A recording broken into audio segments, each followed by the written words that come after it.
ভোর 4টার ম্যাচ, চারপাশ তখনও অন্ধকার, কিন্তু ঢাকা বিশ্ববিদ্যালয়ের হল প্রাঙ্গণে আলো জ্বলছে অন্য এক উন্মাদনার। বিশাল পর্দার সামনে জড়ো হয়েছেন শত শত ফুটবল প্রেমী। কারো গায়ে ব্রাজিলের জার্সি, কারো হাতে পতাকা, কারো চোখে ঘুম নেই, আছে শুধু ফুটবলের নেশা। ড্রোন ক্যামেরায় ধরা পড়ে অন্যরকম এক বাংলাদেশ। হাজার হাজার কিলোমিটার দূরে বিশ্বকাপের লড়াই, অথচ উত্তেজনার তাপ যেন এখানেও সমান।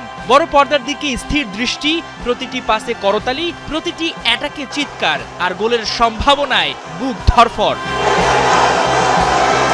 বিশ্বকাপ শুরু হয়েছিল কয়েকদিন আগেই, কিন্তু অনেক সমর্থকের কাছে যেন অপেক্ষাটা ছিল নিজেদের প্রিয় দলকে দেখার। সেই অপেক্ষার অবসান হয়েছে ব্রাজিলের ম্যাচ দিয়ে, আর তাতেই যেন বিশ্বকাপের আসল উন্মাদনা ফিরে পেয়েছে নতুন গতি।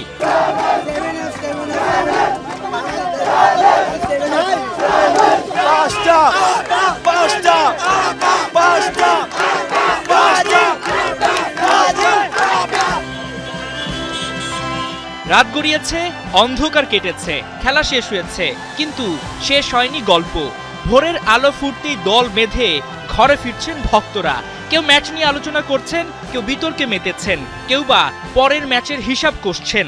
এক্সপেকটেশন আরো হাই ছিল, এক্সপেক্টেড অনুযায়ী হচ্ছে খেলার পারফরমেন্স হয় নাই, বাট হচ্ছে নেক্সট ম্যাচগুলোতে আশা করি ভালো করবে।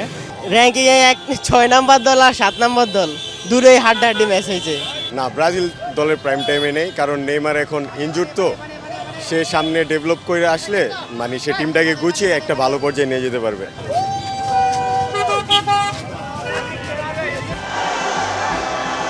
ফুটবল বিশ্বকাপ হয়তো বাংলাদেশের মাটিতে নয়, কিন্তু ফুটবলের প্রতি এই ভালোবাসা, এই আবেগ, এই রাতজাগা উন্মাদনা বলে দেয় বিশ্বকাপের হৃদস্পন্দন এখানেও সমান জোরেই শোনা যায়।